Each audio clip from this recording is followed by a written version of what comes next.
Salam değerli izleyiciler. Qadın estetik əməliyyatına pul verməyən sevgilisinin başını əzib. Bax, bu hadisə Bakı şəhərində baş verib. Belə ki, Nərimanov rayon məhkəməsində quldurluqda təqsirləndirilən Səbinə Ağabalayevanın cinayət işi üzrə məhkəmə prosesi başa çatıb.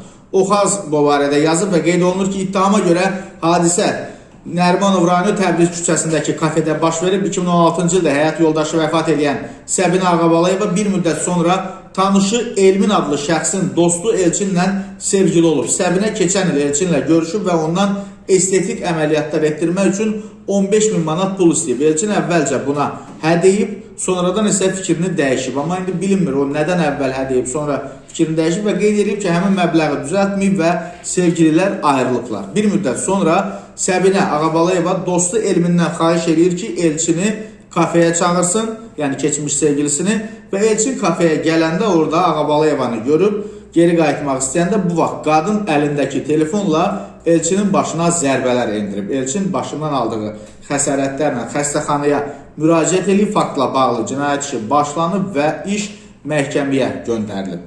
Məhkəmənin hökmü ilə Ağabalayeva 800 manat cərimə edilib.